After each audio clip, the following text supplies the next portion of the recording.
What is going on? Welcome inside the Red Mile Rundown. It is episode 84, and we are officially on draft week, finally. I'm your host, Johnny Stope. Welcome inside the show, and alongside me, as always, Robert Munich. Robert, finally, it's draft week. Yeah, happy draft week. And it actually, for the first time in a long time, I feel like this is actually going to be a very big week around the NHL. If the weekend is any indication about what we're going to see this week, there actually could be a lot of fireworks, which I'm super pumped about. There has been a lot of moves already. There's a lot of rumors on social media right now. There's a lot of clickbaity stuff out there right now. I think we're going to be in for a wild week. I am here for it. I cannot wait for the action, see what else we get and the fallout from what we've seen so far. The Florida Panthers seem to be trying to do NHL 26 in real life, so that's kind of fun to watch that happen. Seattle's trying to make moves within the division. The Oilers are signing old players again. A lot of fun, Robert, around the National Hockey League this week, heading into the draft. Well, like so between the trades and then also the uncertainty around the first round of the draft. Yep. I think we're in for like a really intriguing, exciting next few days here, which is going to be awesome. And it could go a lot of different ways too. A lot of movement, a lot of players. Who's going to get traded? There's rumors out there from Elliot Friedman and others that there could be more trade demands out there. Like we know Dylan Larkin's available, and Connor Hellebuck's available. Who else demands a trade? So all those rumors are circulating around. There's a lot going on out there, Robert, and it. When you're geeks like you and I for this game and for this kind of stuff, it's a very exciting week. I'm not sure I'm going to be very productive at the paying job, so hopefully my boss is understanding this week. Let's dive into some trade or some draft week topics. Let's chat about what we have coming up for the Flames, what we can see from the Flames. Let's start with our own list, though, Robert. We took some paper and some pens, and we wrote down a list of our top 10s. Do you want to go 1 through 10 or do you want to go 10 to 1? Let's go 1 through 10. 1 through 10. All right, Rob, you're on the clock. You're Toronto Maple Leafs. Who do you have at the top of your list? So yeah, this is not going to be exciting, but it is Gavin McKenna. And mainly just because I think he's got the elite vision and the elite hands. I think offensively, he has the potential to be upwards of like a 90-point winger in this league. He might even go a little bit above that in a couple career years, but I don't know if anyone else in this draft has like the same ceiling as McKenna. So yeah, I got him at number 1. We'll just keep that boring train going and say that the best player in this draft is Gavin McKenna. And if Toronto goes anywhere other than Gavin McKenna, they're trying to big brain it, in my opinion. This guy has everything you just mentioned there, Robert. I think it's exactly what they could use there, exactly what they were missing as well in their last season. A guy who can create and play make and get Austin Matthews or William Nylander the puck. I think that's a very smart pick by them, and they'd be dumb to go elsewhere. Second best player in this draft for you, your ranking, your number 2 guy, is it Ivar Stenberg like mine, or did you go elsewhere with yours? Yeah, I went Ivar Stenberg as well. And, he feels like the total package in terms of defense, competitiveness, skill, playmaking, scoring ability.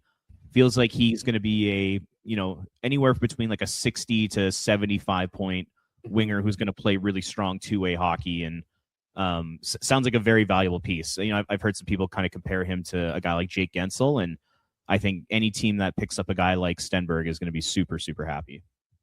Yeah, this guy might be more NHL ready right now than Gavin McKenna is, and so if you're, say, Vancouver and he's there at 3, how do you not go up to the podium and take this guy? Lots of skill there, very smart hockey player, and he's a Swede, and those Swede players like to work hard and play hard at their craft. So Ivar Stenberg at 2 for me as well. This, I think, is where it gets a little bit of fun of how rankings go. I think it's pretty consensus that McKenna and Stenberg are your 1-2 across a lot of draft boards, unless people are trying to get clickbait out there. Other people have a defenseman in there for some reason. But at number 3, Robert, does your list vary than mine? It's going to be interesting to see how it goes from here. What do you have at number 3? So yeah, number 3, I actually went with Carson Karls. I love that. It feels like, they always say like guys have helium around the draft, like that they're risers. And yep, he's one of those guys that feels like he's got some helium to him. Just listening to different prospect experts and their discussions with other NHL teams, it feels like Carson Karls is a significant riser right now, and there's a lot of people saying that he's truly the best defenseman in this draft. And I have a feeling that one of these kind of old school, scouting staff guys, like a director of amateur scouting, they're just going to fall in love with the idea of Carson Karls. Like, maybe obviously he's like a really good player, but it's like the things off the ice, like the whole, like, he's from a cattle farm and he's a good Western Canadian boy. And I think scouts are just going to fall in love with that. And I just have a sneaking suspicion he's going to go higher in the draft than most people think. Yeah, I like that call from you. That's a good one. That's a nice one. I went Caleb Malhotra for a lot of the things you just mentioned there with risers. Best center in this draft. A lot of people are calling him. I think he's had the best rise in the second half of the season. I think his name value holds a lot of weight among NHL scouts and what he could potentially be at the next level. I think this guy is going to be a better player than his dad was, and he's showing an offensive spark we didn't see really from Manny Malhotra when he played. We're seeing from Caleb, and I think the position helps in his rise as well. Not a lot of high-end centers in this year's draft, according to experts.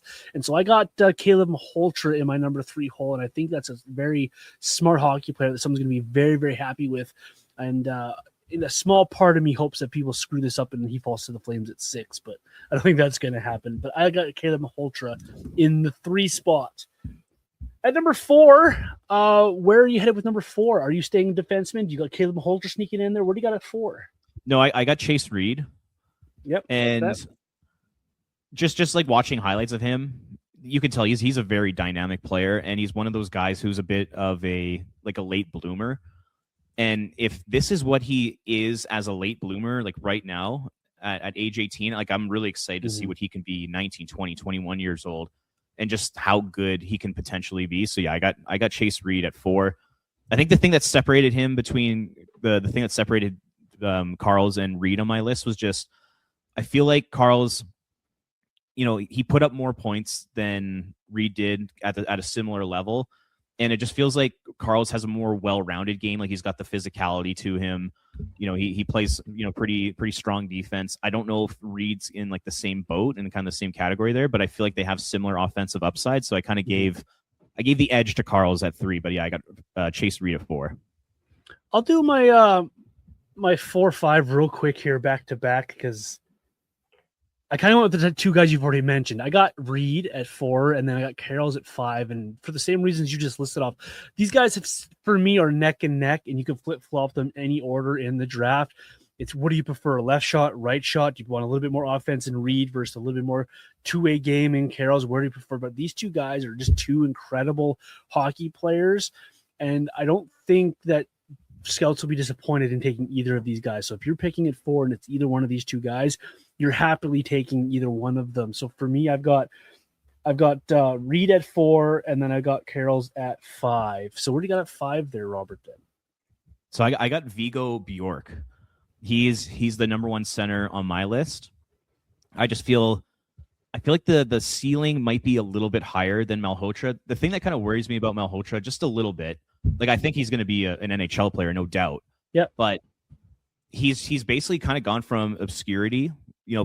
Had a mediocre year in the BCHL last year. Didn't get off to the best start in Brantford this year, but then he kind of just took off in the second half of the season, and then he really turned it on in the playoffs. It feels like a very small sample size of elite play, where if you even go back to like Vigo Bjork's, 15, 16-year-old seasons in Sweden, like, he was putting up historic numbers. Thomas Drance wrote a really good article in The Athletic about Bjork, and if you're an Athletic subscriber, I highly recommend you go and take a look at it. But like, Vigo Bjork was essentially a phenom in Sweden in his younger days, and then by all accounts he had a really strong season playing against men down the middle of the ice this year. He had a great World Junior, great World Championship. I feel like the pedigree and the ceiling is just a little bit higher with Vigo Bjork compared to Malhotra, but I think both are really good players. But yeah, I'm going Bjork at 5, my number 1 center. Yeah, I like that. A lot. I'll talk about Bjork in a little bit here when I get to him on my list. We got at 6. Now I'm going Caleb Malhotra.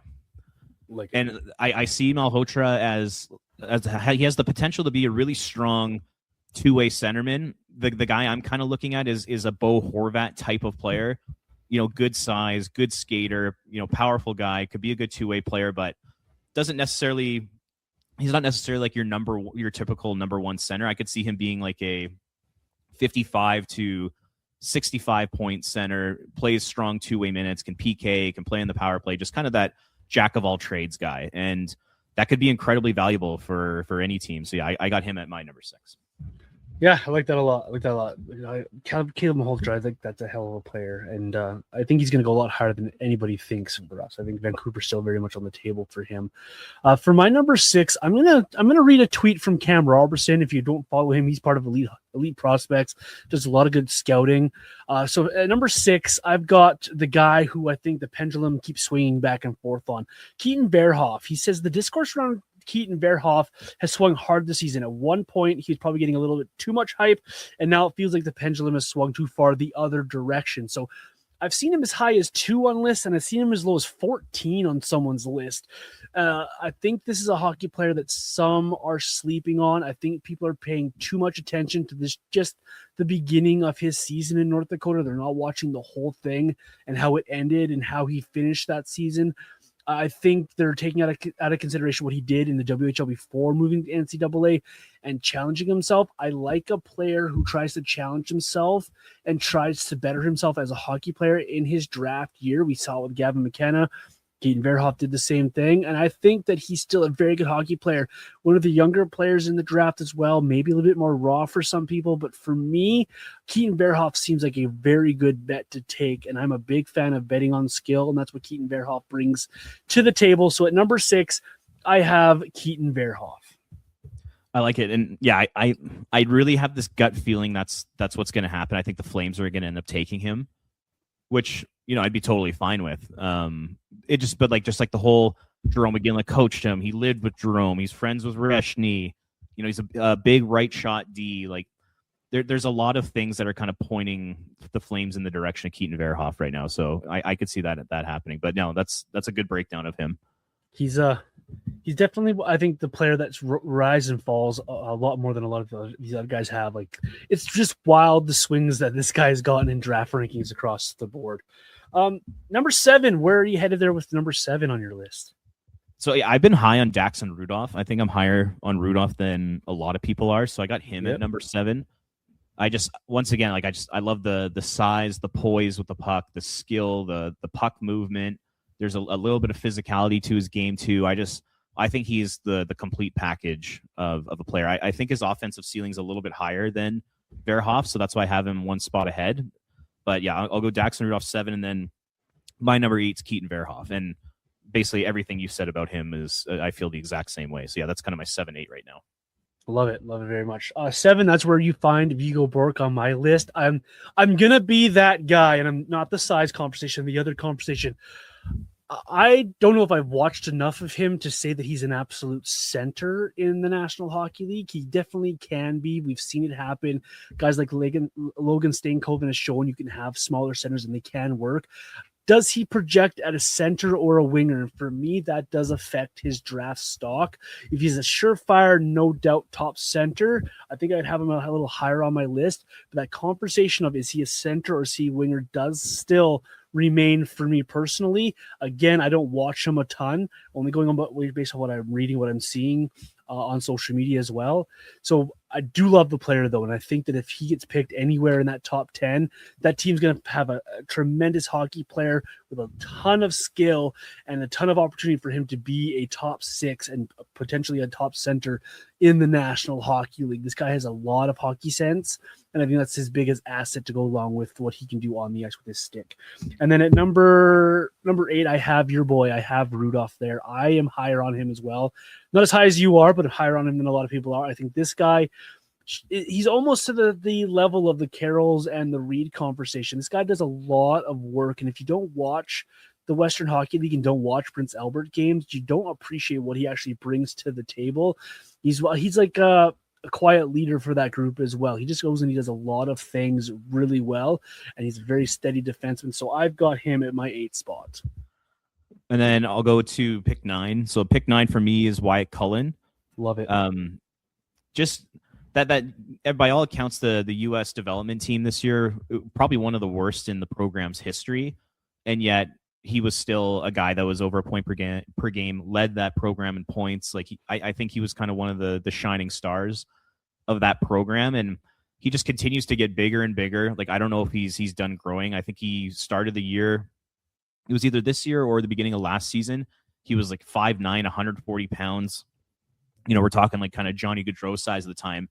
And over the last couple of years, he's sprung up, and now I think he's 6'1", closing in on 180. So like he's growing. He's going to bring some size and just got that electric skill set, the great skating, the great hands, the playmaking. Like there's the potential for this guy to be like a point per game player in the NHL if he hits his ceiling. And that's Cullen's definitely one of those guys where you're taking a swing on him. Like I feel like the ceiling's quite high, but the floor could also be quite low. Like almost like I'll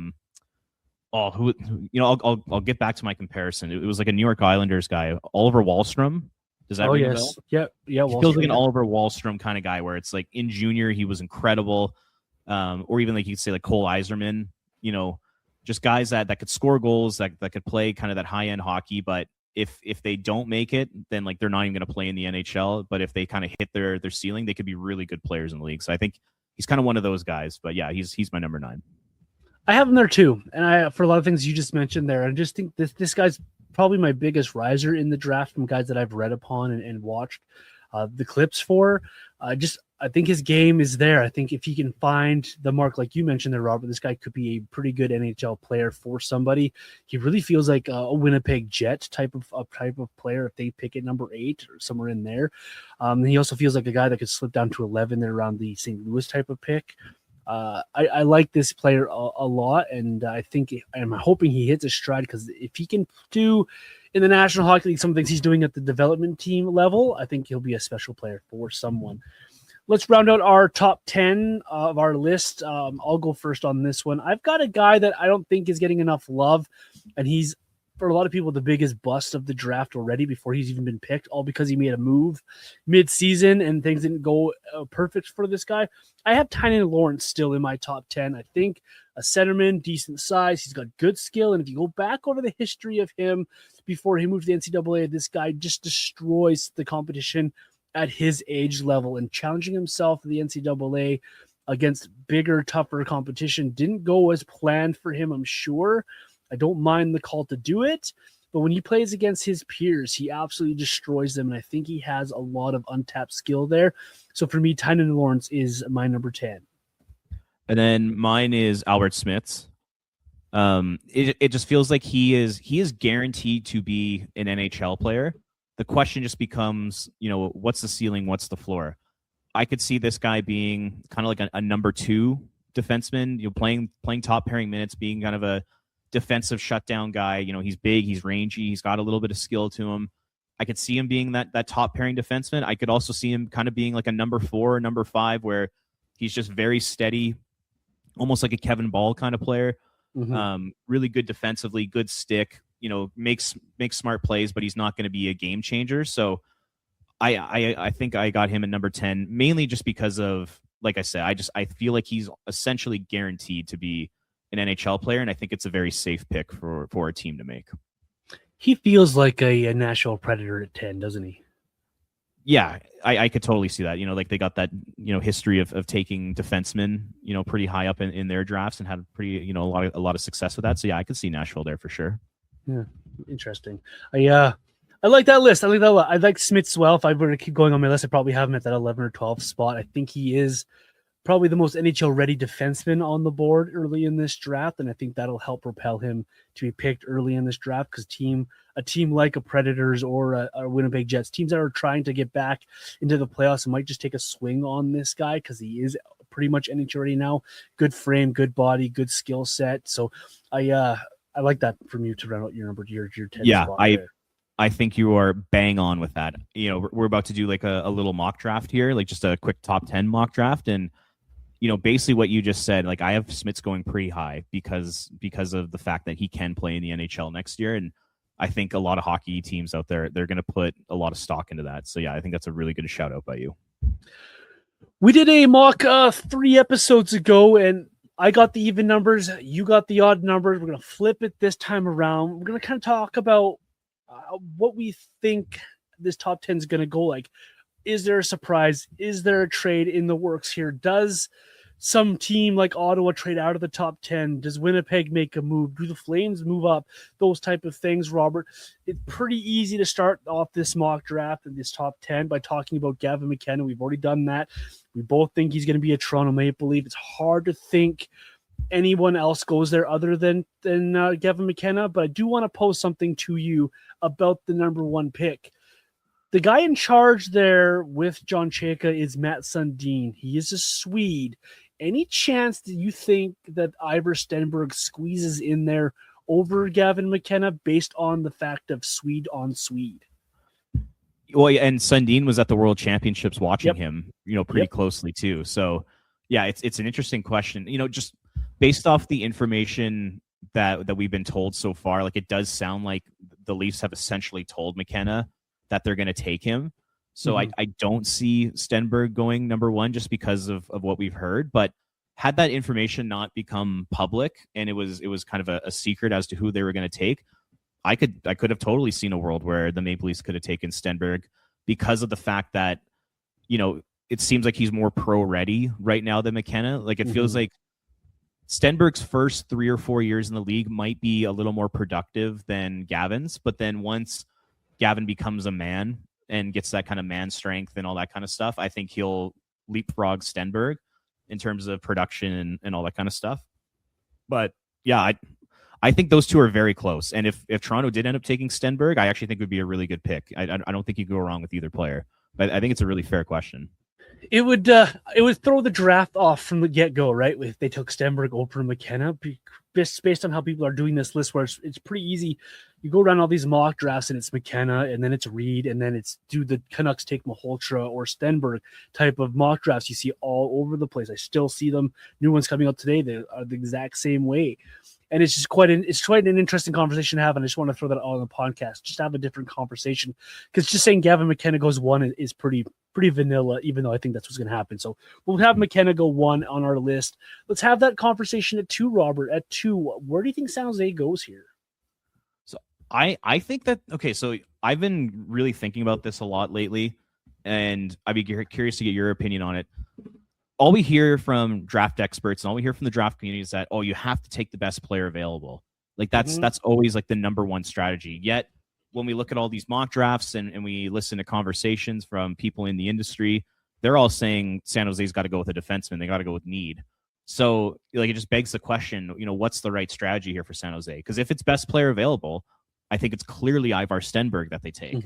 But if they go down the role route or the position route, I think it's a Carson Karls, a Chase Reed, a Keaton Verhoff type of player that they would be interested in. So the way I'm going is I think they should take the best player available, because, like 5 years from now, you want to look at the draft board and say, like say they take Stenberg, best player available. You want to look at Stenberg compared to Reed, and you want to know that Stenberg's the more valuable asset. And then you can use some of the forward talent that they have in their organization already, along with draft picks, to bring in a defenseman. So I think they should go best player available. I don't know if they will, but in my mock draft, I have Stenberg going to San Jose at 2 because he is the best player at that position, and I think he'll provide the most value to that franchise. And who knows? Like I said, 4 or 5 years from now, when maybe they are trying to turn into a cup contender, they can trade a Stenberg to bring in a really good established NHL defenseman and one who's already proved that they can play in the NHL and not just a lottery ticket. So that's the way I'm kind of looking at it. How about you? I love that take. And I've been on this take as well. I think they do go Chase Reed or Carson Karls at that pick. I really do at the end of the day. But I think San Jose has an opportunity here to upgrade their top 6 by bringing in Stenberg. And they have lots of other guys they could use to make a move. William Eklund and a couple of other picks, they could net you a pretty good NHL defenseman that's helping you win now. They're kind of in that spot where they could draft a defenseman on Friday, but they're waiting 2 or 3 years for that defenseman to develop into a National Hockey League player. Or they could try to capitalize on last year's magic and almost making the playoffs by taking Stenberg, adding him into your mix, using a guy like an Eklund to go out and get yourself a young NHL defenseman right now. I think that should be on the table for Mike Greer. I think that should be a valid conversation, a more prominent conversation on social media as well. I think that's something that a lot of people are missing out on. It's an opportunity for San Jose to kind of get the best of both worlds. Like you go out there and you say, I don't have a defenseman in mind because I didn't do that much research on it, but there are defensemen out there they can go get to help make them NHL ready back and right now. They still have good veterans back there. They have Ferraro. They still have Orlov for another season. So they have guys there. If they want to capitalize on last year's magic and almost making the playoffs, that almost might be the smarter play here. I don't think they need to keep accruing all of these assets. They're kind of in the let's start making the playoffs mode. And so going after best available in the draft, which for me is Stenberg at this point, and then trading for a defenseman might be the way to go here if you're Mike Reeder. Yeah, because you're guaranteed. I think Stenberg is as close to a guarantee of an effective NHL player as you're going to find in this draft. I think he's like at his lowest form. I think he's at least like a 55 to 60 point winger, really good two-way player. Like that's kind of the basement for this player. So, and I feel like it's very boom or bust for some of the defensemen that they could take at this point. And like you look around the league, like what if an Adam Fox becomes available? Could you use some of your young talent to acquire Fox? Or what if, with Brady Tkachuk leaving Ottawa, what if Jake Sanderson, demands a trade out of Ottawa? And, is there the potential to make a deal for that? Like those types of players, especially in this new era of NHL hockey, they're going to become available. And I think San Jose would put themselves in a really good position to send the assets they need to make that deal happen if they take the best player available here, if that makes sense. They could revisit the Dougie Hamilton trade. They could do a lot of different things when they bring it in. I think it just best available for me is always the best policy, right? Like that's just how I draft whenever I'm doing a draft here. So if we got McKenna gone at 1, Stenberg gone at 2, that puts Vancouver in an interesting spot. Do they go with the top center on the board and Caleb Malhotra, like a lot of people think is going to happen? Or do they tackle and go for the defenseman that's on the board? They'll have their pick of the litter if San Jose doesn't take a defenseman. So there's Reed on the board. There's Carroll's on the board. Bearhoff's on the board. Are they the team that goes and gets Smits? They also got Caleb Malhotra sitting there or View Work sitting there. It's a lot of options at 3 for Vancouver. And for the sake of this mock draft, I'm going to stick with my list where I have my list of the best available for me then would be Caleb Malhotra. And I don't think that the son and the father head coach and rookie thing is that big of a deal, knowing how Manny Malhotra approaches how he plays and how he coaches. I think the utmost professionalism will happen there if that is the situation. So that does not scare me off. But for me at 3, I think I stick with my list and I go with Caleb Malhotra. So yeah, I'm going to change it up a little bit. I have this feeling that Malhotra is not going to go there. And like David Pagnotta, who, he said in one of his most recent articles, he thinks that Malhotra will not be a Vancouver Canuck. And, you're starting to hear those kind of whispers a little bit more as we get closer to Friday. So, if Malhotra's not the guy there, I'm going to go Carson Karls. And I like that. I think the whole Western Canadian thing is going to play into this. A lot of people probably have Chase Reed at that position, but I wonder if this whole American thing and what they dealt with Quinn Hughes and now Brady leaving and Matthew leaving and, DeBrincat and Chikrin, all these Americans are starting to leave Canadian markets. I wonder if that's going to play a role in this pick. So I'll go, Carson Karls going to Vancouver. That's kind of like the first sort of wild card in this whole draft year. I love it. I love that a lot. I like that call from you. I like that call. That David Pagnotta gets a lot of hate on social media for his takes, but he's actually pretty dialed in on a few things here, and I like his take there. I think Carroll's is a good bet for Western Canada teams. Like I think if he's there at 6, the Flames run to the podium type of thing for him as well. I like that call by you, Robert. I like the audible there. It's an interesting conversation to have. What do you make of the father-son conversation in Vancouver if Caleb does go to Vancouver? That's getting a lot of play on my social media feeds anyways of Manny and Caleb on the same team. You know what? I don't think it's as big a deal as a lot of people are making it out to be. And it's for a reason where I don't know if I've heard anybody talk about this, but what's the shelf life of an NHL head coach these days, especially in Vancouver? Like 2 years. 2, 3, if you hit 4 years with the Canucks, like you're doing something right. Yeah. So I see Manny Malhotra lasting, like I see him kind of being the rebuilding coach, and I see him lasting, at most 4 or 5 years, like at the very most. And if they select Caleb Malhotra, he might not be in the NHL lineup for another 2 years. Yeah. So, you might have to deal with the father-son relationship for maybe 2 or 3 seasons. And then after that, it's not really going to matter because, I think they'll probably end up finding a new head coach. That's just what happens in the NHL. So if the Canucks are comfortable with, 1 or 2 years of Manny coaching Caleb, then, you can make the pick and feel comfortable with it. But unless they think that Manny Malhotra is going to be like the next Brind'Amour or John Cooper, which, I mean, it could happen, but the percentage chance of that happening is very low. So I actually don't think it's as big of a deal, when you consider the long-term, future of Caleb in the organization. Yeah, and this guy's, all due respect to Caleb, I don't believe he's NHL ready. So, like, good point by you on that as well. Interesting conversation to have. That brings us to number 4, and it's the Chicago Blackhawks. Let's just pretend Carols and Malhotra aren't on the board right now for Chicago, just to play it out a little bit. Do they feel like a Chase Reed spot for you, or are they the team that jumps and grabs Smits for you?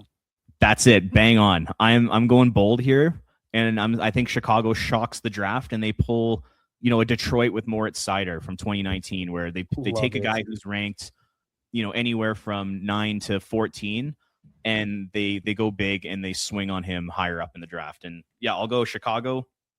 Takes Albert Smits, 4th overall, mainly because, one, he's a left shot. They already have Lev Shunov and Sam Renzel on the right side, so they definitely need a left shot defenseman. They're the type of team who really wants to take that next step and try to get close to playoff contention. Smits can probably step into their lineup right away and help. And, Lev Shunov and Renzel, they don't seem like the, typical like shutdown, like legit first pairing guys. And I think Smits could be that player if he pans out. But at worst, he's like a second pair defensive shutdown guy, which Chicago desperately needs. So I think they'll kind of lean with the need on defense and go with Smits at 4. And that just that shocks everybody in the hockey world. Love it. I love it so much. I'm going to play in the world where the Canucks did your thing. They took Carols. And Malhotra's still sitting there, and that conversation becomes Smits or Malhotra for Chicago Blackhawks. Does Malhotra fit for you in Chicago? Does he add to a Bedard and Malhotra 1-2 punch down the middle, and then you're free to use other guys other places like Nazar to the wing type situation? Does that have any play for you? Because I think that is a very interesting conversation if the Canucks go defenseman at 3. Personally, I think that the big time need in Chicago is defense, because they already have Bedard, they have Nazar, they have Oliver Moore, they have Anton Frundell, they have all these guys that can play down the middle of the ice already. They have Riley Green, who I think could play down the middle of the ice in like a third line role. So I think they're already stacked up front when it comes to their forwards, and especially down the middle. So I don't think Malhotra makes a ton of sense for them, but that's just me. I like it. I like that call by you. I had to do the devil's advocate there because that conversation should be very real. I wonder how Chicago's thinking, because if it comes down to Smits or Malhotra for them or Chase Reed, I think that's a very interesting conversation in their boardroom. That takes us to the New York Rangers at 5, and that puts a lot of bodies on the board for the Rangers to pick from. It's Malhotra, it's Reed, it's Verhoff, it's Bjork on the table potentially there, depending on what you think of other guys could be on the table there. What are the needs of the Rangers? Because I look at that roster and I'm like, well, if they're going to get rid of Trocheck, they might need a center. But then who's available on the back end? We've heard rumors that there could be guys available on the back end, like a Brendan Schneider. Where, if you're Drury, do you address the Rangers here? Because this kind of feels like the Malhotra spot for me. Well, they need everything. They're one of those teams where it's obvious best player available is the way to go. And at 5th overall, I have them taking Chase Reed. He feels like a New York Ranger to me, just like a highly skilled American defenseman. Even just the name, Chase Reed, like, I don't know, it just sounds like a New York Ranger to me. Yeah. It's kind of a silly comment, but I don't know. It's kind of what I thought of. But like I said, they got to go best player available here. they need help wherever they can get it, and I think Chase Reed makes a lot of sense for them. And a lot of Chase Reed fans are looking at their phones going, finally, these idiots are taking Chase Reed off the board at number 5 for the Rangers. I like that. If that's how it falls, and we go by how Robert's been laying it out here, the pick for the Flames at 6 becomes a very, very interesting conversation. There's still Malhotra on the board. A fan favorite in Bjork's on the board. My personal indication favorite of Verhoff is on the board at number 6, and opens up a lot of avenues for the Flames to make at pick 6 here. If you go with the other situation where I have Malhotra off the board, that leaves Carroll's and Verhoff and Bjork on the board for the Flames. How do you see this playing out, Robert? Because I watched that interview on Barn Burner on Friday, and the body language of Craig Conroy was a little bit more perky around the name of Keaton Verhoff and the way he was talking about the big defenseman and how he plays the game versus the other names that he was asked about. Is this a Keaton Verhoff or bust situation at 6 for you for the Flames? Well, on my list, so based off my top 5, because Smits went 4, that means that Malhotra is available at 6. And, I think if it were to come down to Malhotra or Verhoff, I could see the Flames going Malhotra. I could see them taking the center. Me too. I could see them, taking, he's got the pedigree, the family roots with his dad. He's, like I said, I really believe that he could be a solid, second line center or kind of a 1A, 1B type of center. And if you go Reshny Malhotra or the other way around down the middle, I think your future is looking pretty bright if you're the Flames. And at that spot, number 6, it's tough. You could flip a coin between those two players, but I'll say the Flames take the center. I think the center's the bigger positional need. And yeah, I'll go. I don't know if this will happen, but I'll go Malhotra at 6 to Calgary. Do you think that's even possible that Malhotra makes it to number 6? I don't, but I like your thinking of why he could fall to 6 on the list. I really have a hard time seeing him get by the Rangers and by Vancouver, by both those teams. The needs of those teams out there and what he is positional is just something that every NHL team covets. We know it here in Calgary with the Flames, like finding a good top 6 center is not an easy task. And if you don't have one, you just spend all your time, money, and energy trying to find one. And so to pass on a guy who could potentially be a really good 1B, number 2 line center, maybe even a 1 center in situations, it's hard to pass that type of player up. But go on the flip side of that same conversation, the Smits thing makes sense for Chicago. The Carrolls thing makes sense for Vancouver.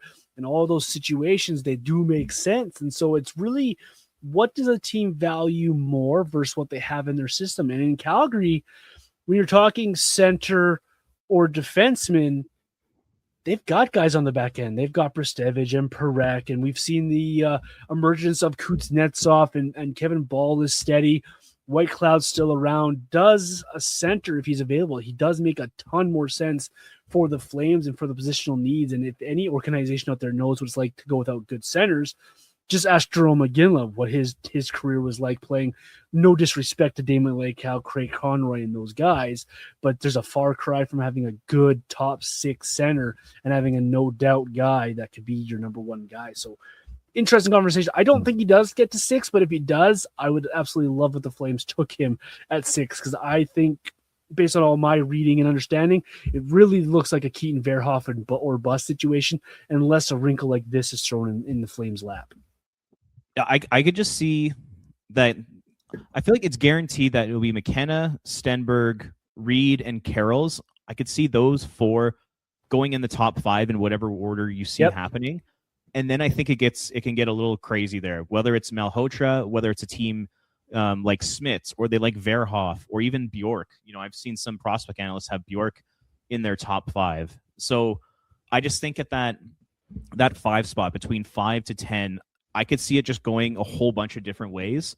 So I thought I'd maybe have a little bit of fun and maybe change it up a little bit. But I do see a world where, a Chicago or a New York or even Vancouver, they kind of reach and they go for a Verhoff, or they go for a Smits, or they go for a Carson Carls. Like, I could see something like that happening. And Yeah, based off information we've heard recently, it does sound like Malhotra might not go 3 to Vancouver, and that might just kind of throw the whole draft kind of in whack here. So yeah, the percentage chance of it happening is probably pretty low, but it's not zero. But realistically, I'm with you. I do think Verhoff will probably be the guy for Calgary, unless the team, like I said, reaches for him. But for fun, I'll go Malhotra to Calgary, and I think it'd be a great fit. And for fun, let's back up a quick second here. Let's just say 1, 2, 3 goes McKenna, Stenberg, and Carls. Chicago sitting there at 4. Do the Flames make a call, or would you, as a general manager, make a call to Chicago for that number 4 pick, knowing Malhotra, Reed, Verhoff are all still on the board? And if they go, and if they're thinking Smits, would they be willing to trade that pick? What do you make of a potential move with Chicago at 4 if that top 3 is McKenna, Stenberg, and Carroll's? Then I don't do it. I just feel like the players who would be in the mix for Calgary at that spot would probably be like Malhotra, Verhoff, Bjork, Chase Reed, Carroll's. Like any one of those 5 players will probably be available to the Flames at pick 6, and I feel like they're all in kind of the same group in terms of value. So I wouldn't sacrifice a bunch of picks and NHL players to move up to take one of those guys. I would just wait at 6 and see who falls to you. But if Stenberg somehow fell, like if San Jose goes a defense route and Vancouver goes Malhotra, for example, then if Stenberg's available at 4, then you definitely call Chicago and you see what it takes to do it. Because I do think he's a guaranteed, like almost star level player who's going to be in the NHL. But yeah, Stenberg's gone by then no, I wouldn't do it. How about you? Yeah, I would need one of those top 2 guys to fall for me to do it. Even if Chase Reed falls to 4, I'm not doing it. Even if Malhotra falls to 4, I don't think I do it either.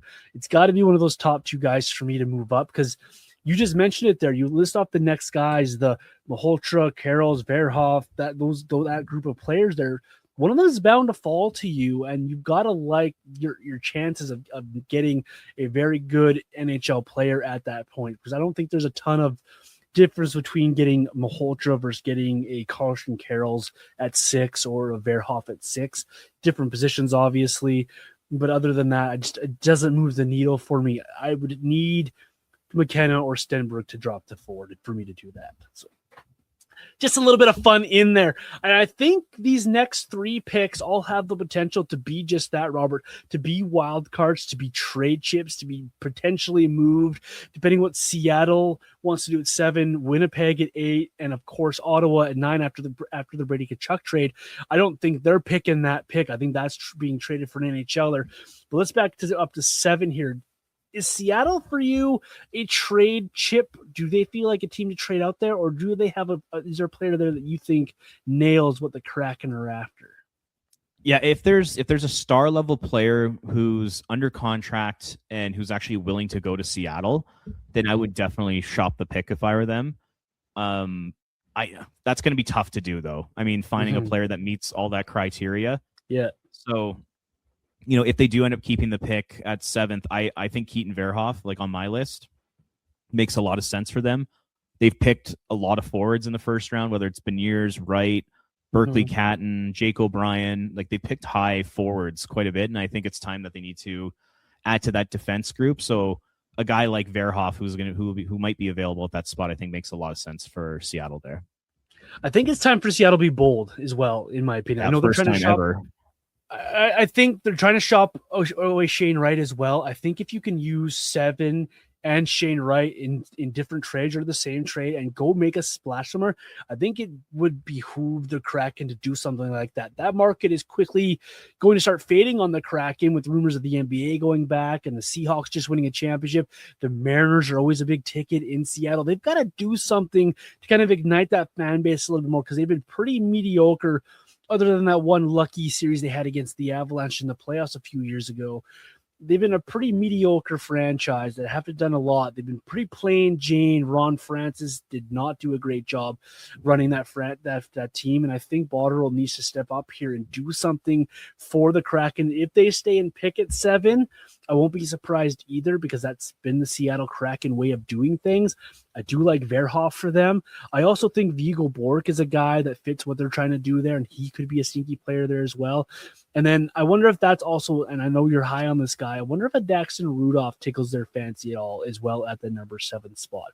Just as a few other names that potentially can go there. But I do like your call of Verhoff. Winnipeg at 8 is also an interesting one. I think Winnipeg and Ottawa with 8 and 9 here, I think if they pick these picks, it's almost going to be disappointing for those fan bases. I think these fan bases are hungry for their team to do something, to revitalize something. I know Winnipeg was very disappointed in the last season and where they ended up. They thought they were a way better team than they actually showed last year. They've got the Hellebuck rumors out there now. What do you see happening in Winnipeg, Robert? Because this one could go a lot of different directions as well. So yeah, I got Daxton Rudolph going to Winnipeg. I like that. He's a Western Canadian kid. He played in Prince Albert in Saskatchewan. Like, he's kind of used to playing hockey in Western Canada. And I do think that matters for a team like the Winnipeg Jets. You know, like I was in Winnipeg the other weekend, and like, there are nice parts of Winnipeg, don't get me wrong, but like it's not a destination city, to say the least. So I do think they need to make those picks where it's like it's a good stylistic fit both on and off the ice for these players. So I like the idea of a Daxton Rudolph going to Winnipeg. However, I will say, based off of what they want to be, which is a playoff team, and they need to get a whole lot better if they're going to get back to being a good playoff team, I would shop this pick if I were them. And I would look to add depth. Like, I would look to add multiple middle 6 forwards and a top 4 defenseman for this pick. And this would be the spot where, if I'm the Flames, I would throw a lot at Winnipeg to try and make a deal. Like, if it means 4 roster players and a draft pick or something like that, I would be all over it. Because if a Rudolph is available here, or Verhoff is available here, or Bjork's available here, I think that's the type of player that you want to take a swing on. So, you know, if I'm the Flames, I'm throwing a guy like White Cloud at them to be in their top 4. I'm throwing Morgan Frost and Joel Farabee at them. You know, that's basically a whole new third line for them, or could even be a second line for them. Like, Winnipeg needs NHL players badly, and they're not going to find them in free agency because players don't really want to go there. And I think the only way they're going to be able to do this is through a trade. So if I'm Winnipeg, I'm absolutely trading this pick. But if they don't trade it, then I have Daxton Rudolph going there. Yeah, I think if a team like Calgary's trying to move back up into that top 10, this 8th spot's a good spot to do it because of what Winnipeg is probably looking for. They're looking for those second line guys, third line guys, some depth guys, a defenseman. They're looking for the players that the Flames would have to offer in a trade, and the Flames have that draft capital to do it. If they stay and pick at number 8, I would be disappointed if I was a Winnipeg Jet fan, because that's not what you're trying to do. You're not trying to pick high in drafts. You're trying to get back to the playoffs. And yes, you're in a very tough division, but there's the wild card spots are there for the taking as well. Because let's be honest, the Pacific Division's a tire fire, and the options are there. The chances are there for Winnipeg if they could put it together. They do have, and they need to show that Connor Hellebuck is. They're doing something for Connor Hell. Hey, we can win in Winnipeg here, Connor. Give us another year to try to do this. We've seeing a lot of, and it's a big conversation on social media right now, of American players not wanting to be in Canada. Well, one way Winnipeg can show that they're a place to play is by putting a winning team on the ice. I don't think this Winnipeg team can afford to go through a big rebuild at this time, especially with those players on their board here. So be bold if you're Winnipeg. I think that they're one of the most interesting teams to watch this offseason. Yep. Because, like, you know, you take a look at the roster, and I like the core group, you know, whether it's Mark Scheifele, Gabe Velarde, and Kyle Connor up front. I think that's like a really, really strong trio, but you have to add to that. And then on defense, you know, I really like guys like Josh Morrissey and Neil Pionk, Dylan Sandberg. Like, I think those guys are all legit top 4 defensemen, but you need another guy there too. And I like I said, I just think depth is just the big time issue there. And once again, like, I think if Calgary threw Farabee, Frost, White Cloud, and maybe a pick at them, you know, that solves their need at second line up front. It solves their need for a right shot defenseman on the back end to fill in their top 4.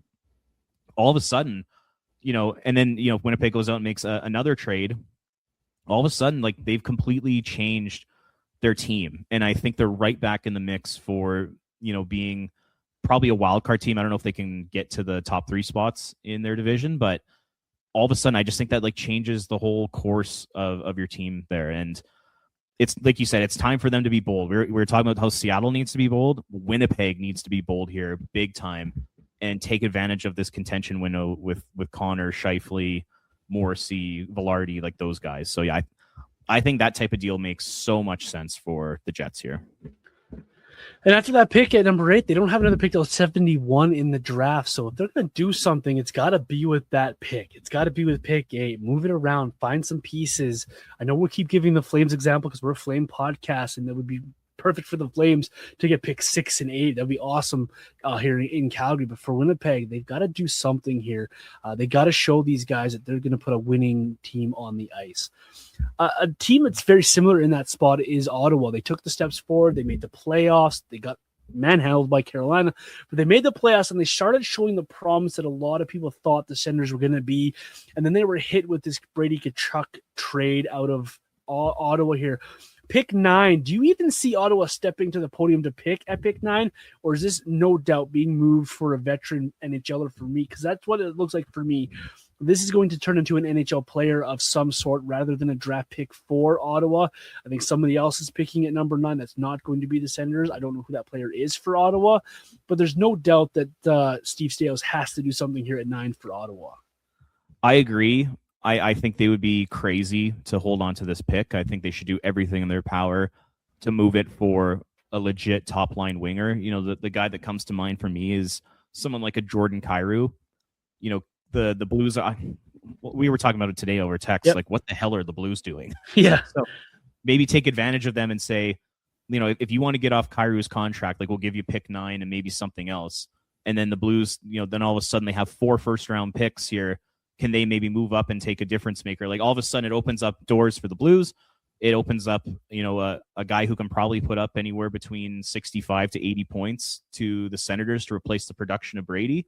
And like a deal like that would make a lot of sense for Ottawa. But, if they do end up selecting, I know like Albert Smits is off my board in our mock draft here, but if he's available at pick 9, I think something like that would make sense for Ottawa because he's a guy that could help now. But for the sake of our mock draft and where I'm at on my board, I'll have the Senators taking Vigo Bjork at pick 9. Just, I know they have like some pretty good depth down the middle, but this is one of those things where it's like best player available. And yes, you can move a Shane Pinto, or you can move a Dylan Cousins to the wing. You can move Stützle to the wing if you really need to, or you could put Bjork to the wing. Like, it gives them a lot of options. So yeah, I got Bjork going to Ottawa at pick 9, but like I said, I think Ottawa should absolutely look to move that because they're in win now mode 100% with Sanderson signed to the deal that he's on, with Stützle signed to the deal that he's on, and then a whole bunch of really good supporting pieces around them. Like I think Shane Pinto is one of the most underrated centers in the league. Dylan Cousins is a really nice player. Like, add to that group and try to keep this going. So yeah, that's the way I feel about it. Yeah, and Steve Staios said that. He's like, this is not a step back for this organization. He doesn't want to take a step back for the Senators. He wants to build on the momentum they had from last year. And you do that by bringing in an NHLer. And if they do draft, I do like Vigo Bjork there for them. I think he fits what Ottawa does. And I think he could play very well with a guy like Timmy Stützle. I think those two together would be very dynamic to watch. Ottawa, very much on the board. This bottom part of the top 10, Robert, really feels like a lot of moving pieces with Seattle, with Winnipeg, with Ottawa, and then whatever the Nashville Predators decide to do at number 10. This is another team where I think they're trying to be a playoff team rather than a rebuild team. I wonder if they're looking to move out at number 10 here, because that's a organization that I also too do not know what Nashville's trying to do. Like, what are they actually? They have a lot of older players there. They got some interesting younger players like a Matthew Wood coming through there as well. What do you think the Predators do here at number 10? Is this just a pick it and take it type of thing? Or do you think this one's also available to be moved?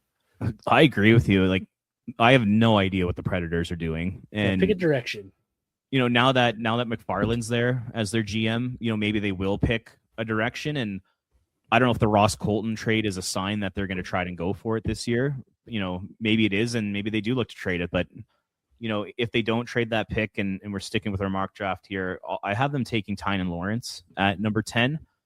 I just think the upside and the idea of a speedy center makes a lot of sense for the Predators, who they've really struggled to find centers in that organization. Like, we think it's bad in Calgary, like it's worse in Nashville.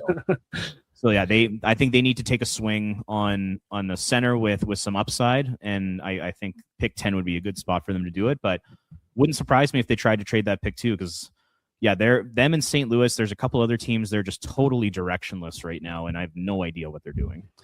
I got two things with the Predators I want to bring up. One, I think at pick 10, if they pick it, I think a Wyatt Cullen is a perfect fit for Nashville and what they're trying to do there. I think he fits there. He would be my guy for them. I do like the Tynan Lawrence call by you. And on the other side, because of who their general manager is, and you look at the trade market, and you look at the one name out there that a lot of people, including some people in Calgary, are looking at, do the Nashville Predators with pick 10, do they make sense to go out and try to make a trade for Bo and Byram? Yeah. I mean, if their goal is to get back in the mix and try and be a playoff team, then that's the kind of player they should absolutely look at bringing in 100%. I think that makes a lot of sense for sure. So there you guys have it. There are our top 10 players we both have ranked. That's a nice mock top 10 with a lot of different scenarios. I think the way that we're talking through this, Robert, really speaks to what this draft is. I think there's a lot of balls in the air that can go a lot of different directions, with a few teams that what are you actually trying to do here, and a couple of teams that really should not pick in the top 10 and could be moving out. This top 10 on Friday is going to be an absolute fascinating to watch, Robert, and how it shapes down. Because after pick 1 at McKenna, I could really see it going about 1,000 different ways. What about you? Oh, me too. Yeah, I think after McKenna, it's a complete wild card. Like, we know Stenberg will go at least in the top 4. Like, he's not getting to 5, but outside of that, like, it could really go a whole bunch of different directions. And just to like kind of go back, so I want to hear your mock draft here, because we were kind of going back and forth there. But so my mock draft here is Gavin McKenna 1, Stenberg to San Jose at 2, Carlos to Vancouver at 3, Smits to Chicago at 4. I know a lot of people think I'm crazy for that one, but just I love it. There. Chase Reed to New York at 5, Caleb Malhotra to Calgary at 6, Keaton Verhoff to Seattle at 7, Daxon Rudolph to Winnipeg at 8, Vigo Bjork to Ottawa at 9, and then Tynan Lawrence to Nashville at 10. That's my mock draft. And what was yours again? So I had McKenna, and then I went with the norm because I think it's going to happen. So I got Chase Reed going to San Jose. I do have Malhotra to Vancouver. I have Carroll's going to Chicago. Sorry, not to Chicago. That's at 5 to the Rain. I can't even read my own writing here. Sorry. I have Stenberg going to Chicago. I have Carroll's going to the Rangers. I have Verhoff going to the Flames at 6, and then I stopped writing because we had a good conversation going. But the Smits, the Bjorks, the Lawrence, the Daxon Rudolph, those guys surrounding out that top 4, because those bottom 4 teams for me as well in this the Seattle, Winnipeg, Ottawa, and Nashville. None of those teams could be picking those picks for me as well. So it really changes who is drafted in what spot for me based on different trades that are happening there. But I think when it comes to this draft, you've got your top 6 guys, 7 guys here that are pretty much going to go in any one of those orders we have there. And then it's a lot of different options here. Could Smits go as high as 4, like you mentioned? Could he go as low as 14 on some lists? So it'd be very interesting how it happens. So for me, I didn't finish my mock because of that factor, the trade factor that's out there. If you go based on my list of my top 10 players, it was Bjork, Rudolph, Lawrence, and Cullen, my bottom 4 guys there. So a lot of different ways this draft could go here, Robert. Yeah, 100%. I think it's going to be fascinating. I think this is one of the most exciting drafts that we're going to have in a long time in terms of unpredictability and potential movement of picks. Like I think we're in for a really interesting few days here. It's so wild that we have only gotten through two of our topics on our rundown, and we have about 4 more to go. We're going to save some of those for next week on the podcast as we react to the draft. But before we sign off here, Robert, is there any prospects out there that you absolutely want to see the Flames trade for? We're not talking about drafting. We're talking about trade. We talked last week on this podcast about a few young centers, the Kent Johnsons and so on and so forth. Is there a player out there that you have your eye on that the Flames should target and go out and that fits what the Flames are trying to do here? Yeah, so if they can somehow move into the top 10 for a second pick, I have guys that they should target as Daxon Rudolph and Vigo Bjork if they're available at that spot. I think those are two guys that if you can walk away with two of, Verhoff or Bjork or Rudolph and Bjork or Malhotra and Rudolph, that type of combination, I think you'd be absolutely thrilled. And then, if they want to get back into, we'll call it around pick 15 to pick 24, a couple guys that I would have a lot of interest in is one is Mathis Preston. I think he's one of those guys where you're taking a home run swing on him. The skill is out of control. Really good skater, really dynamic player. He's the type of guy I'd want to take a swing on there. And then the other guy is Nikita Klepov, who led the OHL in scoring as a rookie. And the last player to do that was Patrick Kane. He had a historic season in the OHL. And once again, similar to Preston, highly skilled. You'd be taking a swing on him, and there is potential for him to be a top 6 player in the NHL one day. So yeah, if they could somehow move into pick 15 to 24 and Klepov or Preston are available, I would have a lot of interest in those two guys. I like that. I like both those names. I like your reasoning for them as well.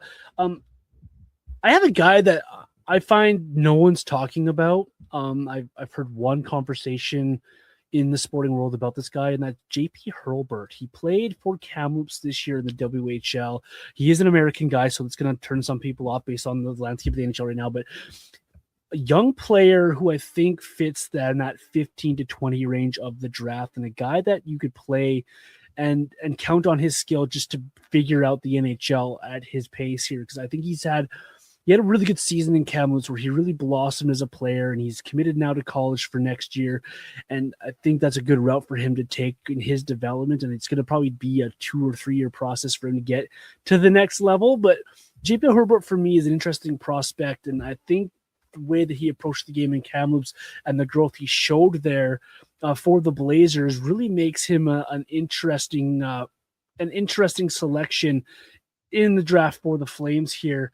I'm sorry, just trying to pull up his numbers. Yeah, so 97 points. I thought it was 96 points. It's 97 points in 68 games for Kamloops in his rookies as a rookie for the Kamloops Blazers in the dub, and committed to Michigan next year. That's a really stacked Michigan team, so that'll be interesting how that plays out for him. So he's my guy that I would target in that mid-round pick. And then the other guy that I like in the early 20s, and I've getting a lot of pushback on social media about Jack Hextall.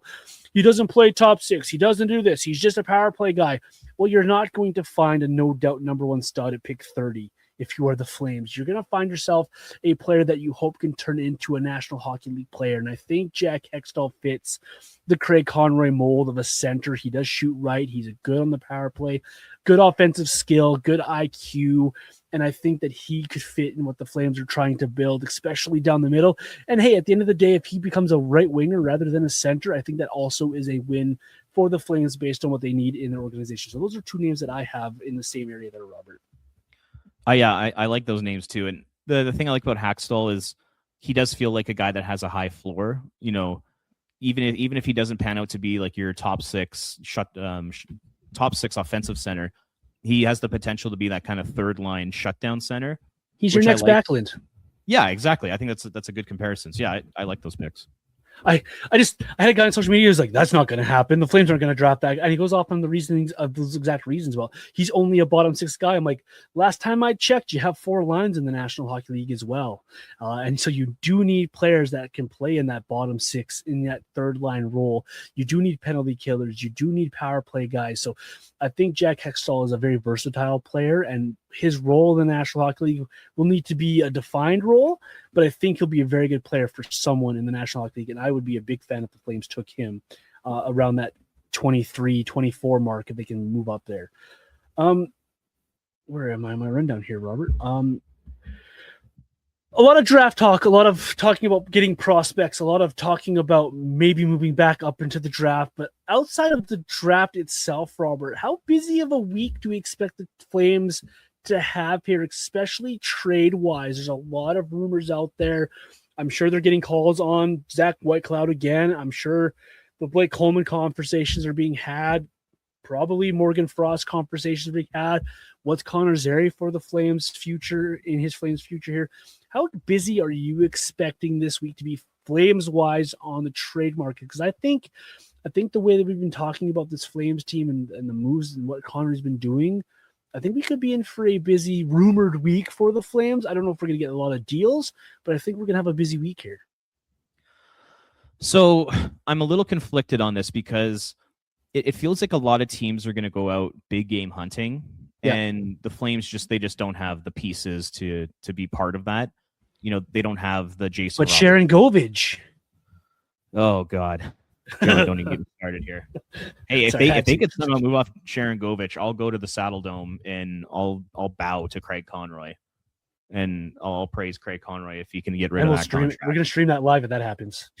Yeah, I'm kidding. But they don't have the Jason Robertson, they don't have the Jordan Kyrou or Robert Thomas or Dylan Larkin. They can't keep up in those types of trades. But if I could see the Flames being busy if teams miss out on those players. And they're like, okay, what are our secondary options here? Then maybe they come to Calgary and then they go after a Blake Coleman or, a Morgan Frost player if the Flames even want to trade him, or a Whitecloud if they're open to moving him. Maybe they get involved there. But what I see happening is I think Craig Conroy is going to do everything in his power to make a splash. And whether that's moving back into the top 10 to take 2 players there, or it's moving, into the middle round of the draft to take a swing on somebody, or maybe going after the Rucks or, whatever it may be. I do think he's going to try to make things happen. Will he be able to get the job done?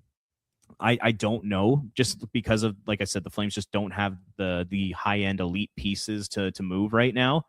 They trade a lot of those guys at the deadline. So if I had to make an official prediction, I do think Conroy will end up making one move, and I think he'll package some of those second round picks to move up, in that 20 to 30 or 20 to 29 range, and take somebody who they have in the top 15 of their own draft board. So I could see a move like that happening, but anything earth shattering, like moving back into the top 10 or moving out 3 or 4 NHLers, I just don't see that happening. But I do think Conroy will do everything in his power to try and do something here. That's for sure. Yeah, he's going to be busy for sure. I think it's going to be a lot of phone calls. He's mentioned that on Barn Burner, where he's got a lot on the table, a lot on the cooker going. And I think it's a sensible take that you just had there, Robert. And I'll put a sensible take out there. I don't think the Flames are picking at 30. I think that gets moved up a little bit with maybe one roster player and another second rounder to move up 5 or 6 spots to get a player that they target, like the players we just mentioned on the podcast here. I think those are the sensible moves we're going to see. I'd be surprised if we see the Flames move Whitecloud and Coleman around this weekend's draft. I'd be very surprised if more than one veteran is moved, if any at all. And I'd be surprised if they bring anybody in other than draft pick wise. I really do. I think this is going to be a lot of testing the waters and prepping yourself for the season ahead. You got trade chips that closer to the trade deadline might be a lot more valuable than they are right now in Zach Whitecloud, in Blake Coleman, possibly Morgan Frost, maybe a Joel Farabee, depending what people are looking for. Devin Cooley, maybe, who knows? And I think that this is a lot of legwork around this will also help Conroy set up for free agency, where if a team misses out on player X they're trying to sign in free agency, they circle around to Calgary because they know they have a player similar that they can make a trade for. So I think a lot of legwork will be done this week. I don't know if we're going to see a lot of actual physical trades and moves, but no doubt Craig Conroy is going to need to have himself a charger close and handy for those phones he's got working there, because it's a great week and it's a lot on the table for a lot of NHL general managers. And I could not be more excited for what this week is going to behold, and more excited for what Friday will have in store for us, Robert. Yeah, I couldn't agree more. And just the more I think about it, the more I think Winnipeg is literally the perfect trade partner for Calgary. And I don't know if the Flames, if they're willing to move off guys like Frost and Farabee and Whitecloud, like those types of players, because you take those guys away and all of a sudden, you are truly by far and away the worst team in the NHL. I actually think the roster would be considerably worse than Vancouver. If they move out, 3 players of that caliber, and then, they'd move out Blake Coleman on top of that at some point. Like, then you're really talking about being by far the worst team in the NHL. And the Flames organization has never been comfortable with that idea. So I don't know if they have the balls to trade those kinds of players, but if a number 8 pick is there and you can move out guys who only have 1 or 2 years left on their contracts, I think it's something that you seriously should consider. And once again, I don't think it's going to happen, but it's something they should definitely be open to, 100% in my opinion. And overpaid to do it as well, if that's on the table, right? Add another third rounder in there. Add a second. Add another piece in there if you have to do it to get it going. Because if the Flames walk out of this draft and just throw 2 names out there that you like, Viggo Bork and Keaton Verhoff, if they walk out of the draft with those 2 guys, I don't care what the rest of the draft looks like, because you've done something, you've made a splash, and you've made your mark on the future of your organization. Do something bold is what I really hope Craig Conroy does. I know it's sexy to talk about that kind of stuff, and it rarely ever happens. We don't see top 10 picks move all that often, especially top 5 picks move. But if you have the right package and you have the opportunity to do it, add the extra pick in there just to get it done. Just do it. And I've mentioned it more than once, if the Flames leave the draft this weekend with just picking 11 players, it'll be kind of a disappointment. I'm looking for the splash. It doesn't need to be this over the top. We got pick 1 splash, but do everything in your power here to capitalize on the opportunity in front of you. If you're Craig Conroy, you have teams willing to trade and listening to offers, and you've got the draft capital to do so. So let's see what he does this week. It's gonna be a lot of fun, Robert. I'm very excited to see what Conroy can cook up at the draft this year. Just one last piece of news here. Yes, sir. So they announced the 2026 Hall of Fame class. Yes, they did. Patrice Bergeron, Carey Price, Pekka Rinne, Keith Tkachuk, Cindy Curley, and Brian Burke as a builder. What are what are your initial thoughts on that class? There's 0 surprises really on that list for me. I like it. It's about time Tkachuk got in there. The timing of that news and his son getting traded is kind of interesting. But I think these are all deserving players. I think that it's no doubt that Bergeron should have been a first ballot Hall of Fame with the career that he had. It's about time Burke got some recognition from the National Hockey League. Curley is a great player on the women's side of the game. She did a lot for the game. I think Pekka Rinne, the best player in Nashville Predators history. I'm not going to apologize for that take. And Carey Price, I think for a few seasons in a row there, Carey Price winning a Vezina and a Hart, was the best player in the National Hockey League for a few seasons. Definitely the best goaltender in the world and very deserving of the honor. I don't think we're saying, hey, there's no one. I know people are going to be up in arms that Brind'Amour has not in yet, and I think he'll get in. But you can't argue with the 6 they did pick to get in. Sure, I like that class. Yeah, I think it's decent. I mean, you start with Carey Price. He was literally the best goalie of his generation. He's the best player for like 3 years there. Like, that guy was incredible. Yeah, he won a Hart Trophy. So, yeah, I think that makes a lot of sense. Bergeron, obvious first ballot Hall of Famer. You can't question that. The Tkachuk one is interesting. That feels like there's a little bit of recency bias going on there because his boys have been in the news a lot over the past couple years. There's been a little bit of an outcry from American hockey fans that Keith Tkachuk needs to be in there. So, I don't know. He's kind of the one guy who I'm a little iffy on, to be totally honest. Fair enough. But like, he's had a good career. Like, don't get me wrong. Like, really good career. I think he's one of very few American players to score 500 goals. So, really solid career. But yeah, I think overall, I think it's a decent class. I'm happy Brian Burke's getting in. Just all the work he's done with multiple NHL teams and then the league office itself. Like he's done a ton of great work in the community, and he's worked with like the PWHL recently. Like he's a hockey lifer. He totally deserves to be there as well. Just quick question for you here about the Hockey Hall of Fame. Yep.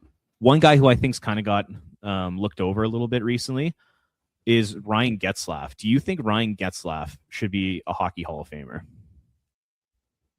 Thank goodness for not saying Theo Fleury, by the way.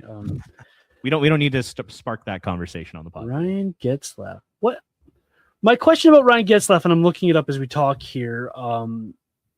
What's his personal accolades? Stanley Cup champ, World Junior champ, part of the greatest World Junior hockey team ever assembled. He's won at World Championships. He's won Olympic gold medals. He's won everywhere he's gone. And I think of that era of hockey from, we'll call it 2007 to 2017, that 10-year era, I thought he was one of the most dominant forces on the ice. Like, just the size, the competitiveness, the skill, the playmaking. Like, he was just that jack of all trades, dominant player year after year after year. And those Anaheim Duck teams were really good. Like, they were unfortunate to only win one Stanley Cup. Like, from 2013 to 2018, like, that team probably should have won a cup. And Getzlaf was just a massive part of that. And I'm a little biased. I'm a huge fan of his. I just thought like he was a dominant force in the NHL for a really long time, and he's won everything that you can pretty much win. So it's one guy who I think actually has a really strong case to be in the Hall of Fame. I like Getzlaf. He never won any personal accolades out there. He got nominated for awards, but never won anything personally wise. His team success is no doubt, right? Like you just mentioned it all there. For his career, he's got over 1,000 points in over 1,100 games played. Like he's got a lot of good numbers there. I wonder if this is like a prime candidate, and I appreciate your love of Getzlaf, of the Hall of very, very good, but not quite yet for Ryan Getzlaf to be a Hall of Famer. I wonder if he's one of those guys that hangs around like McGillney did for a long time before he finally gets in. I wonder if he gets in down the line because people revisit what his career means.